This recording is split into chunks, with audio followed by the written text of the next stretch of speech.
All praise is due to the one who has no beginning and no end, the one whose existence is not measured in moments, whose presence is not confined to places, and whose reality is beyond the reach of perception.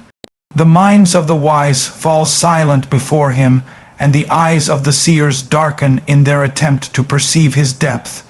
He is not grasped by vision, nor touched by thought, for he is beyond limits and beyond likeness. Before the whisper of time, before the stirring of the heavens, before even the dust from which man was formed knew of itself, he was, not as something that became, but as the ever-existing, without origin, without equal. He did not create from a mold, nor was he taught by any hand. He brought forth creation not to complete himself, for he is perfect, but to manifest wisdom and spread mercy. To speak of him is not to define him, but to surrender in awe. Every word falls short, every description fails, and yet it is a mercy that he allows the tongue to move in praise, so that the servant may rise through gratitude, though he cannot ascend to comprehension. So let not our speech be empty, nor our praise be shallow, for we stand on the edge of something eternal. The sermon that opens this book is not mere language, it is light drawn from the first flame, an utterance forged in truth, a thunder that speaks of the one who is before all beginnings and remains after all ends. Let the heart soften, let the soul stand still, let the listener know, these are not words to be measured, they are echoes of a truth that shakes the foundations of the unseen. The eternity and oneness of God, this truth stands as the pillar upon which all understanding must rest, and yet it is the very reality that no mind can surround. Before anything was, before the first breath of time, before the veil of the heavens was drawn, before the stars blinked in their places or the earth knew weight beneath it, he was. Not as something shaped or formed, not as an idea that came to be, not as a power emerging from stillness, but as the ever-existing, the uncreated, the self-sufficient. When we say he is eternal, we do not speak of a long existence. We speak of a timeless being, one who does not pass through time, but to whom all moments belong.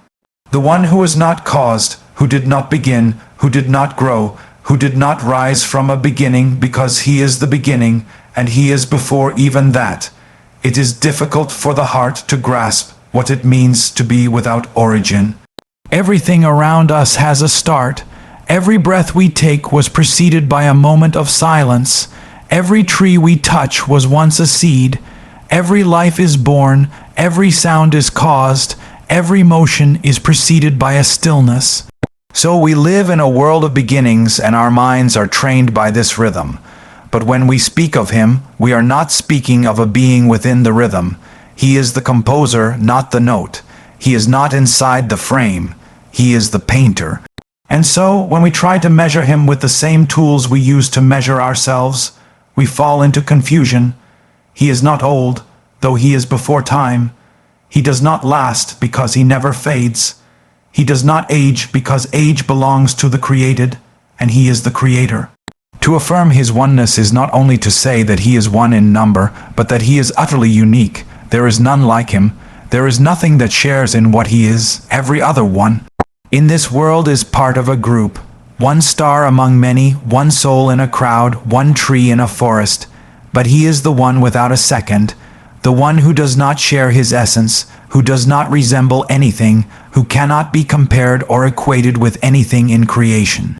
Even to say he is powerful falls short, because power, as we understand it, is always drawn from somewhere or aimed at something. His power is not separate from him. His knowledge is not a faculty he acquired. He is not composed of parts. He is one in every sense, absolute, indivisible, complete, beyond the sum of any attributes we can speak of, and this is not an idea to be debated as if it were an intellectual riddle. This is a reality that should weigh heavily on the heart. When the soul understands even a whisper of this truth, it begins to tremble. Because to realize that everything you know is temporary, everything you see is dependent, and everything you are is fragile, while he alone is permanent, independent, and unshakable, this awakens a sense of both terror and peace. Terror, because we are nothing before him. Peace, because he is not in need of us, and yet he allows us to draw near. When you say he is one, you are not merely reciting a theological phrase. You are declaring that every idol is false, that every created power is a shadow, that every imagined authority bends to the will of the one who has no rival. You are not just denying multiplicity, you are affirming singular majesty. You are recognizing that every other being is contingent, is held in existence by him, while he alone holds himself. He is not surrounded by angels to be aided. He is not given counsel. He does not sleep, nor is he overtaken by fatigue. The sky does not hold him, the throne does not carry him, he does not dwell in space. He is not bound by height or depth. He is near without nearness, far without distance.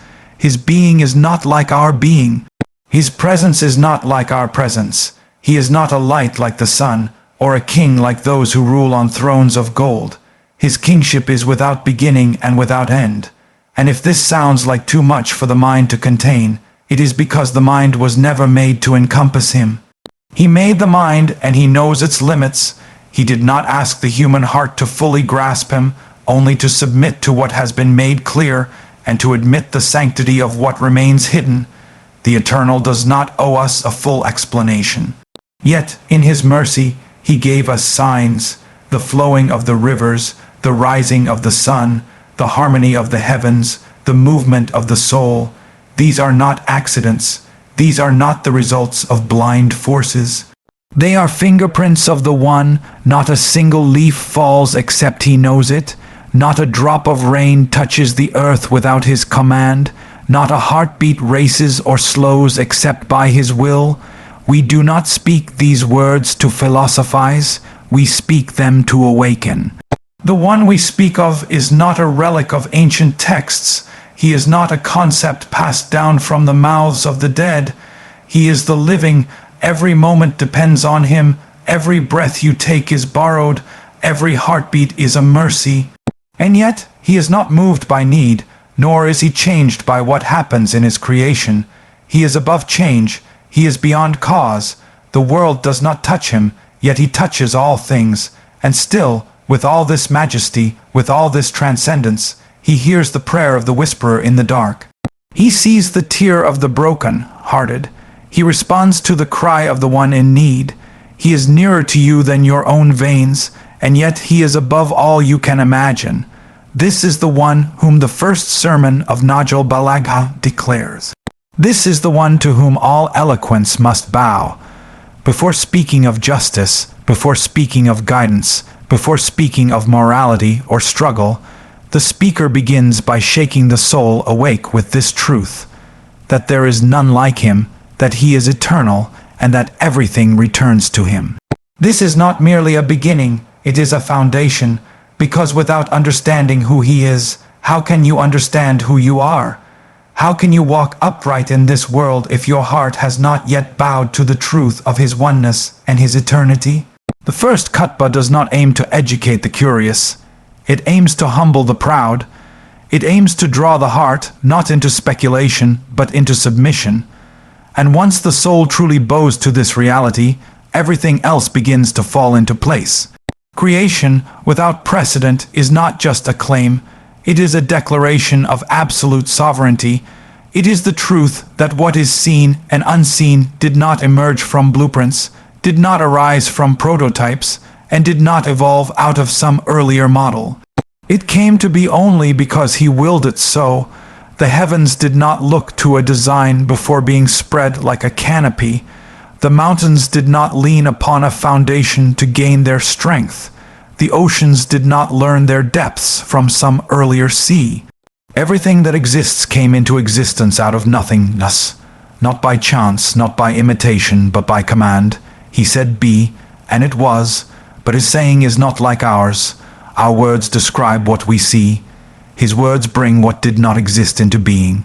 Our thoughts reflect, his will creates. When the mind reflects on this, it stands still, because everything we make comes from something. The carpenter needs wood, the painter needs a canvas, the architect needs bricks. Even thoughts are built from words we have learned, But the one who created all things did not begin with raw material. There was no pre-existing matter for him to shape, no energy to draw from, no substance to transform. What existed before creation? Only him, not silence, not darkness. Even those are created things. Before time and space and motion and dimension, there was only the Creator, eternal and complete within himself. And from that perfection came everything, not because he needed it, but because he chose it. Creation is not a necessity for him. It is not an act that filled some emptiness. He was not incomplete, nor was he alone in a way that caused sorrow. He did not create because he lacked, but because he is generous. His power and his will are not reactive, they are absolute. He did not ask advice. He did not consult the angels. He did not study examples. He brought into existence a universe with systems so vast, so intricate, and so perfectly ordered, that even after centuries of study, we still only stand at the edge of understanding. Galaxies spin in harmony. Atoms hold secrets. Creatures form with precision. Nothing is haphazard. Nothing is accidental. And all of it began with a word that came not from sound, but from his divine will. He is not a craftsman in the sense we know. A craftsman relies on tools, is bound by laws, is limited by fatigue. But the Creator is not like his creation. He is not defined by what he made. His actions do not reveal a process of growth. He did not learn how to create by trial and error. He did not perfect his craft over time. From the first command to the final destiny, his creation is deliberate, flawless, measured without being measured. Not even a grain of sand falls without his permission. Not even a breeze moves without his decree. The sun shines not because of its nature, but because he sustains it in every moment. Nature is not an independent force. It is a servant of his order, and he did not create one world, but many. Not only the physical world, but realms unseen, realms of light and spirit, realms of knowledge and mystery, each with its own laws, each with its own inhabitants, each part of a larger design known only to him in its full reality. And he maintains all of it simultaneously, without strain, without confusion, without forgetfulness. He does not require reminders. He does not tire of the details. His knowledge does not fade, and his control does not weaken. And yet, in the face of this immeasurable creative power, how quickly man forgets. How quickly he imagines that creation somehow emerged by itself, that time and chance are God's, that nature has a will, that evolution is its own author. But all of these ideas are only veils, keeping man from seeing the hand behind the curtain, because to admit that everything was created without precedent, without model, without helper, is to admit that everything belongs to him. It is to surrender pride. It is to acknowledge that your body is not your own, your breath is not your right, your future is not in your hands. He shaped man from dust, not because he needed man, but because he knew what man could become. He fashioned the heart, not only to pump blood, but to recognize truth. He made the tongue, not just to taste or to speak idly, but to declare gratitude and humility. He gave sight, not simply to navigate the world, but to witness signs. And in all of it, he mirrored nothing. He copied no one, for there was nothing to copy. He is the first, and nothing came before him. His creation does not emerge from templates. It emerges from his will, pure and undivided. And look at the detail. Consider how the veins beneath your skin know their course, how the eyelid blinks without command, how the seed knows which direction to send its roots, and which way to raise its stem. Who taught the bee to build? Who taught the embryo to grow organs in a precise sequence? Who placed the instinct in birds to migrate thousands of miles without a map? Science may explain the mechanisms, but it cannot answer the source. Mechanisms do not create themselves. Laws do not write themselves. Behind every rule is a ruler. When you walk in a garden and you see order, you assume there was a gardener. When you read a book, you assume there was a writer. When you watch a building rise, you know there was an architect. But this universe, far more intricate than any garden, deeper than any book, more magnificent than any tower. This universe, they say, came from nothing, by itself, for no purpose. The heart rebels against such blindness. The soul knows better. It was not chance. It was not an echo of another reality. It was a creation without precedent, without rival, without partner, and this creation continues. He did not create and walk away. He creates anew in every moment. He brings life. He causes death. He alters conditions. He answers prayers. His creativity is not locked in the past. It is ongoing. He renews life each morning. He sends provision with each day. He arranges circumstances beyond our comprehension, and none of it overwhelms him. The same hand that holds the stars also hears the orphan's cry. The same will that crafted galaxies also knows the secret of your heart. This is what it means when the sermon declares his creation without precedent. It is not poetry. It is a wake-up call. It is a reminder that everything you know, everything you depend on, everything you call reality, it all points back to the one who made it from nothing, who fashioned it without needing a pattern, and who sustains it without needing support. He is the creator, not a creator, and there is none like him. The limits of human comprehension are not a flaw. They are a sign that reminds the soul of its place in this vast, unfolding mystery that is existence. It is natural to want to know. The mind seeks to measure, to categorize, to define, to explain. But when the heart stands before the reality of the divine, it must be prepared to surrender that urge. Because the essence of the Creator is not something that can be dissected or contained within the fragile framework of human intellect. The mind is a tool, a lantern that helps us walk through the world of causes and effects, but it is not a ladder that reaches the throne of the eternal. The one we speak of is not an object of knowledge like other things are. He is not a puzzle to solve. He is the source of knowing itself, and the mind cannot encompass the source from which it flows. When a person looks into the heavens, gazing at the endless canvas of stars, there comes a moment when the soul feels its own smallness, and in that smallness is a strange peace. The stars do not need to be counted to be real. Their brilliance does not diminish because we do not know their number. In the same way, the reality of the Creator is not lessened by our inability to grasp him. In fact, his greatness is magnified precisely because we cannot. The limits of the mind become part of the evidence of his transcendence. If he could be fully understood, fully explained, fully visualized, then he would be like us, limited, contained, defined. But he is not. He is unlike anything, and there is nothing like unto him. People often speak of God with confidence, as if he were a topic to master, a subject in a book. They say God is like this, or God must be like that. But the reality is, even the words we use, knowledge, power, will, life, are borrowed when we speak of him. They are reflections, not equivalences. We say he is living, but not with a life that resembles ours. We say he knows, but not with a knowledge that is acquired, learned, or limited. We say he wills, but his will is not like desire, nor like decision. These are words of approximation, not definition. They help the heart approach, but they do not capture the essence. They are veils of mercy, not windows of total vision. When the sermon opens with praise, it is not mere admiration. It is an announcement of incapacity. Praise is the soul's way of saying, I cannot know you, but I know you are worthy. It is an act of humility, not explanation. The one who praises does not claim to understand. He simply bows. The mind must learn to do the same.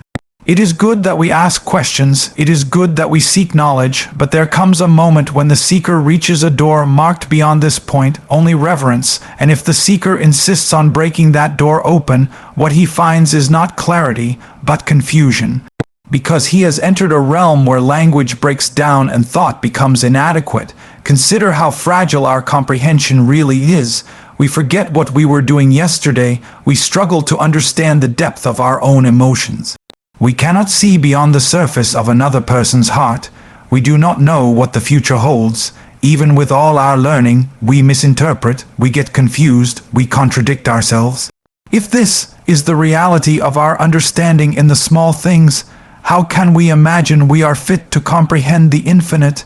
He who created knowledge itself, he is not known by knowledge as we define it. He who created light, he is not seen by light as we see it. The eyes can see the shape of a mountain, but they cannot see the one who made the mountain stand. The ears can hear the crash of the sea, but they cannot hear the will that commands the tide. In the first sermon, when it is said that minds cannot encompass him, this is not to humiliate the human intellect, but to elevate it by guiding it back to its rightful function. The mind was made to serve, not to dominate. It was made to reflect, not to rule, and its highest achievement is not mastery, but surrender. To realize truly that you do not know is the beginning of real knowledge, not ignorance born of laziness, but awareness born of awe. The prophets did not teach people to dissect God. They taught them to bow to him, to obey him, to trust in what was revealed, and to stay silent where silence was commanded. In every era, there have been people who tried to define the divine. They drew shapes, they formed philosophies, they made images, they wrote books, but none of it brought them closer. They walked in circles of abstraction, and still the truth remained beyond them, because the divine is not reached through imagination, nor mapped through formula. The heart recognizes, the soul responds, but the mind, if not disciplined by humility, can wander endlessly and never arrive. The sermon warns us, this path is not like other paths. This knowledge is not like other knowledge. Think of a child standing before the sea. He sees the waves, he feels the spray, he hears the roar, but he cannot measure its depth. Yet he knows it is vast, he knows it is powerful. That is how we stand before our Creator. Not as scholars before a textbook, but as servants before a mystery that is both terrifying and beautiful. The one who made us knows our limits. He gave us the ability to know enough to believe, enough to worship, enough to obey, but not enough to claim understanding of his essence, and that is mercy. Because if he had made himself fully known, the weight of that knowledge would crush us. As he said in Revelation, even the mountain would shatter if it were exposed to his full glory. So he hides himself, not out of distance, but out of care. He reveals signs, not his full self. He grants glimpses, not full visions, and that is why the first sermon speaks with such power. It does not speak to satisfy curiosity, it speaks to awaken reverence. It does not try to make God small enough to fit in the mind. It shows the mind how small it is in the face of God, and that smallness is not a defect. It is the beginning of true nearness, because it is in that humble space where the mind stops and the heart bows that true knowledge begins. Not knowledge of analysis, but knowledge of presence. Not the knowledge that counts and calculates, but the knowledge that submits and trembles. That is the highest function of the human being, not to know everything, but to know who to bow to, and to know that he is beyond knowing. He who begins but was never himself begun. This is not a phrase to simply admire. It is a reality that reshapes the entire way we perceive existence. Everything we know has a beginning. Every story we tell starts somewhere. Every breath we take comes after the one before it. Everything around us is bound by time, born in time, ends in time.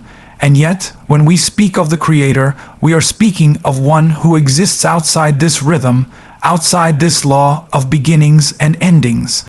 He did not come into being. He was not born. He did not emerge from anything else. There was never a moment when he was not. This is not only a theological point, it is a statement that demands humility from every creature, because it forces us to see how utterly dependent we are on the one who never depended on anything.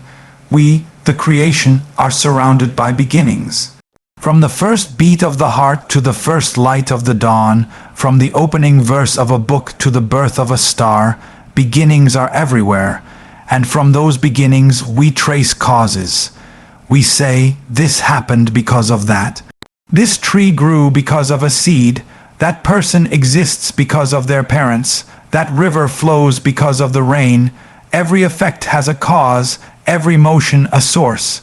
But the one we worship, the one spoken of in this sermon, does not sit in this chain. He is not an effect, he is not a link in a greater sequence. He is the one who began all things while himself remaining unbegun. The mind strains at this idea because we've never encountered anything like it. Everything we know has boundaries, everything we understand has a frame, but he has no beginning and thus no frame. He was before the first concept of time, before the first measurement of space, before the first beat of anything that pulses. Before light there was him, before direction there was him, before the angels, before the matter, before energy, before void, he was. And even saying before is not quite right because before implies time. He is not bound by time, he created time, he is not within time. Time is within his command. Time flows only because he permits it. And yet, he is not aging, not waiting, not becoming. He simply is.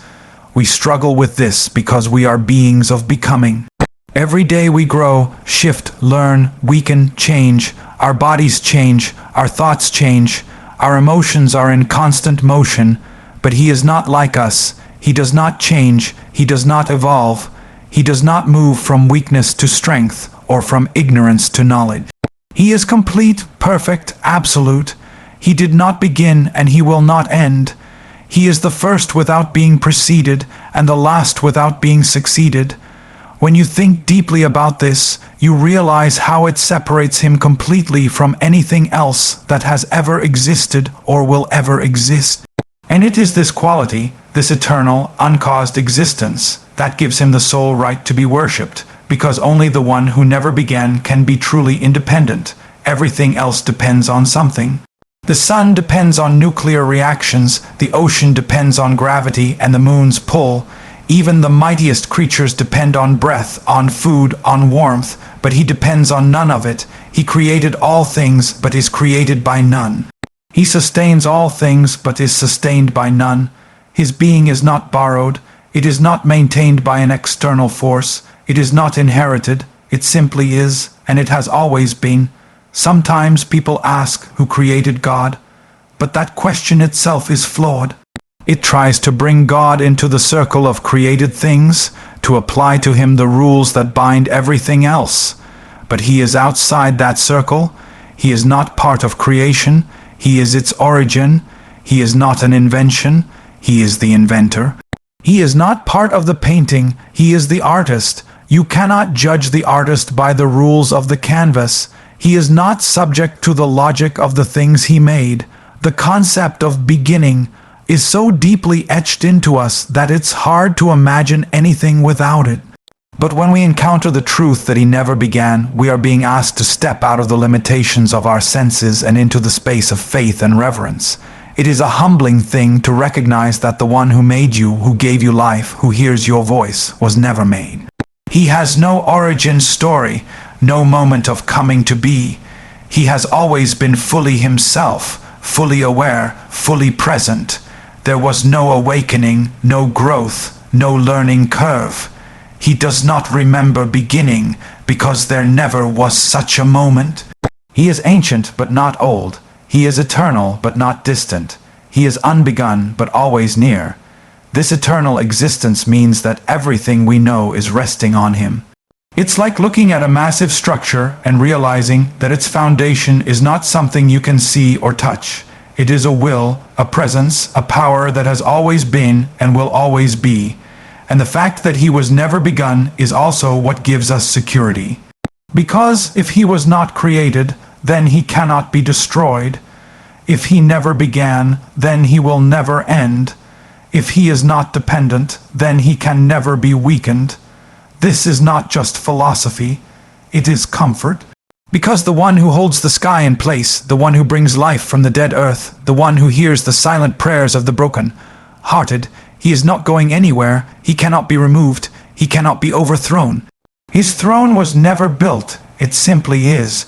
So when the sermon declares that he is the beginner who was never begun, it is not offering a riddle. It is delivering a truth so profound that the soul must sit in silence and listen. It is calling us to let go of the arrogance that wants to grasp everything, explain everything, own everything. It is asking us to bow before the mystery, not with confusion, but with clarity, the clarity that there is one who is unlike all others. One whose existence is not a chapter in a timeline, but the reason time exists at all. One whose reality is not dependent on our understanding, but whose presence sustains all understanding. This is the one we worship. The one whose being is beyond beginnings, beyond blueprints, beyond the boundaries of thought. He did not begin, and therefore he is the only one who can truly begin all things. The one who acts without limbs, sees without eyes, and hears without ears. This is a description that goes beyond poetry. It is a fundamental declaration of divine transcendence. It challenges everything we assume about power, perception, and presence. In our world, action is tied to the body. To lift something, you need hands. To see, you need eyes. To hear, you need ears. Every function is tethered to a physical form. But when we speak of the Creator, we are not speaking of a body. We are not speaking of a being limited by organs or confined by matter. His actions are not the result of mechanics. His perception is not processed through nerves and signals. He sees not because he has eyes, but because he is the source of sight. He hears not because of ears, but because all sound exists by his will. He acts not through limbs, but because every movement that occurs in creation bends to his command. This is a truth that rattles the very frame of how we understand the world. Because we are used to limitation, we are used to cause and effect being driven by tools and instruments. When we speak of power, we imagine strength, muscle, force. When we think of knowledge, we think of learning, reading, observing. But with the one who created all things, these categories collapse. He is not strong because he possesses might in the way that a warrior does. He is not aware because he gathers information. His strength is not exerted. His knowledge is not acquired, his being is not composed of parts, his will is not carried out by limbs. There is no comparison between him and anything we know.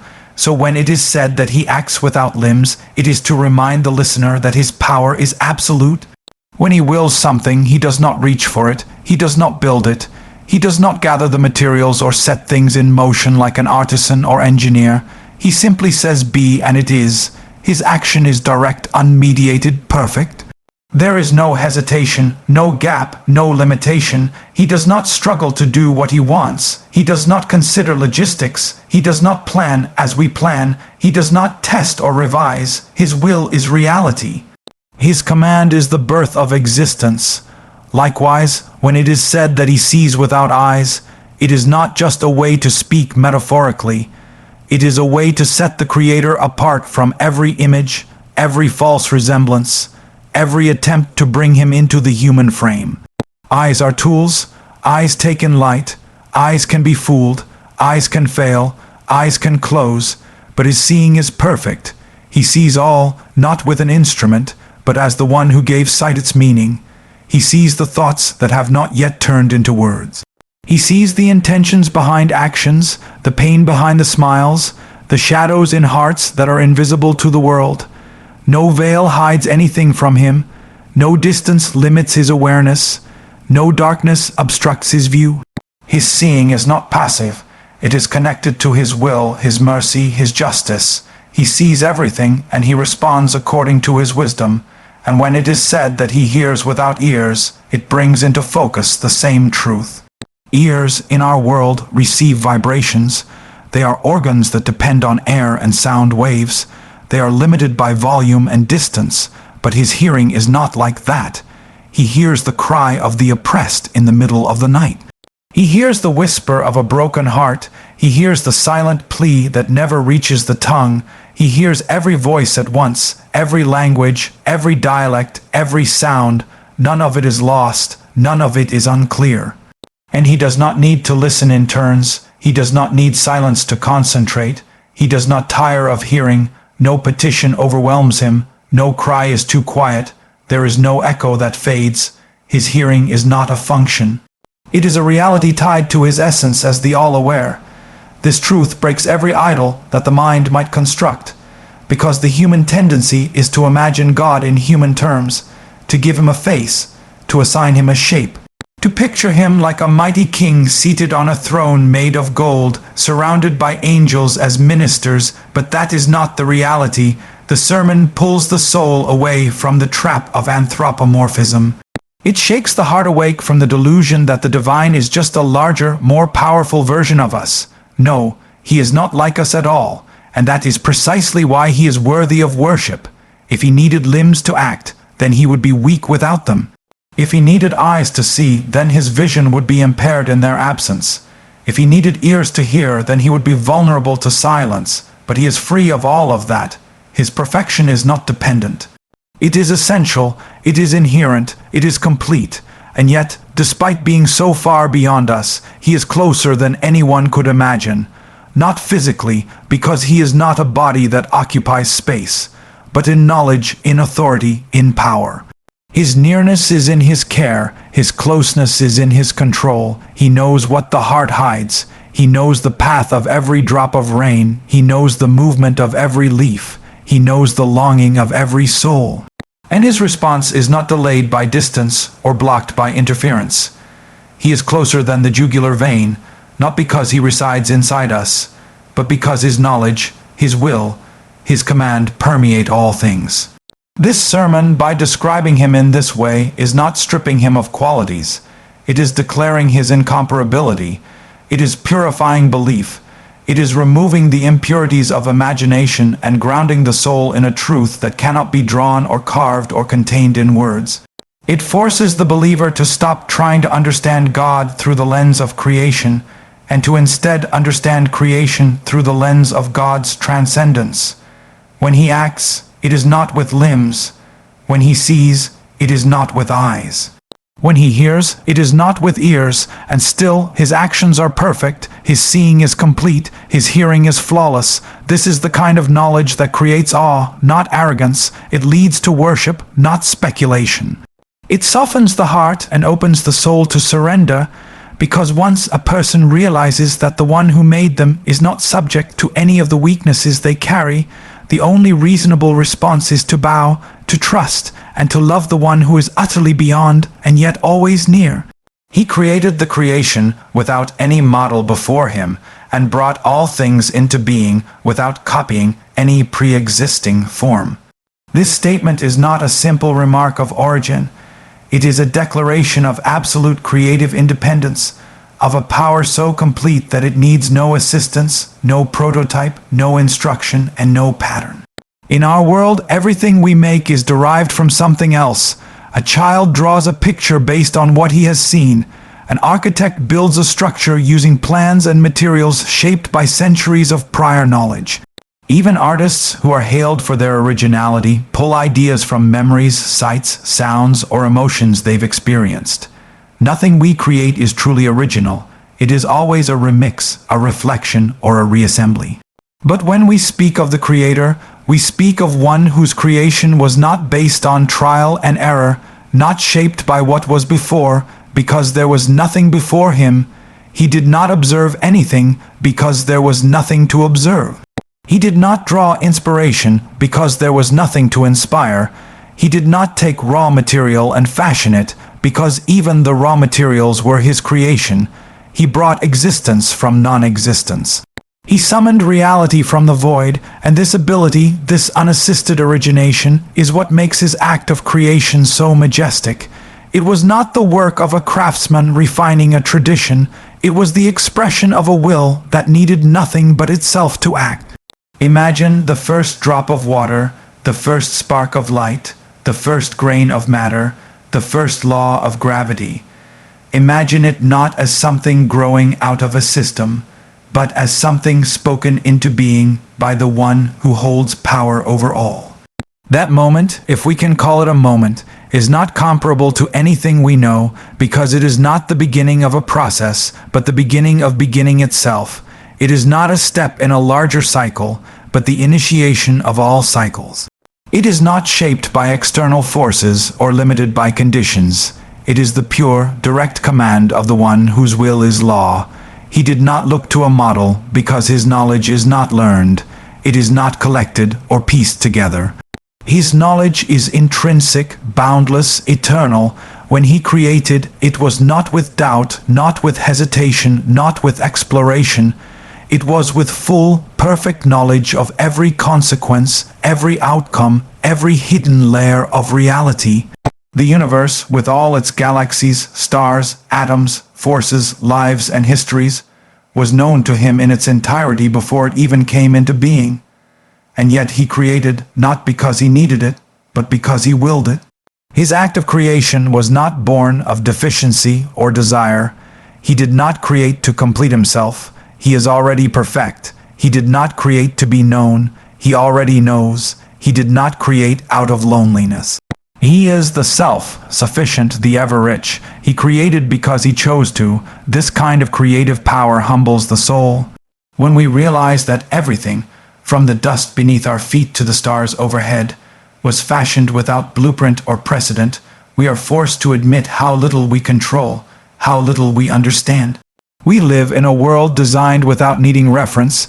Every color, every texture, every scent and sound and sensation was brought into being by a will so deep, so precise, so pure, that our words stumble trying to describe it.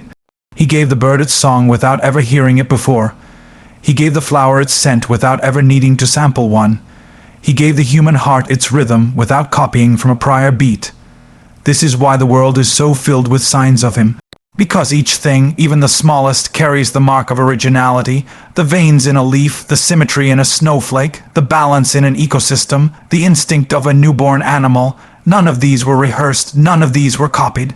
They were brought into being through knowledge that belongs only to him. They are not the result of imitation, they are the result of creation in its purest form, and what is more, he created all things in proportion, in harmony with purpose. Not just that he created without a model, but that his creation, even without a model, is complete. Think of how we struggle to design something new, how many revisions we go through, how many mistakes we make. But he created the human eye, the human brain, the human soul, without a test run, no drafts, no prototypes, and yet each one functions in a way that defies explanation. The eye captures light and turns it into vision. The heart beats constantly, rhythmically, without needing to be reminded. The soul feels what cannot be touched. Who could have designed such a thing but the one whose knowledge covers all things, whose power needs no tool, whose will is unopposed? And perhaps most astonishing of all is that this creation continues. He is not a creator who finished his work and stepped away. His act of creation is not a moment frozen in the past. It is a reality that persists. Every moment he brings new life. Every moment he sustains what he has made. Every heartbeat, every breath, every thought is only happening because he allows it. The fact that we continue to live, continue to think, continue to exist, is itself evidence that his creative command has not ceased. So when the sermon declares that he created all things without a model, it is not merely stating a fact, it is guiding the heart to awe, it is shaping the soul to remember, it is teaching the listener to never mistake creation for the creator, to never worship the product instead of the source. Because the one who brings something from nothing, without reference, without need, without help, he alone is worthy of worship. He alone deserves submission. He alone can claim to be the true origin of all that is. This truth cuts through pride. It silences the arrogance that says man is self-made, that nature is random, that existence is an accident. No, existence is deliberate. It was willed. It was shaped without needing to be taught. The world is not an echo. It is a voice that says, look around you and remember the one who made it all from nothing, needing no model and having no equal.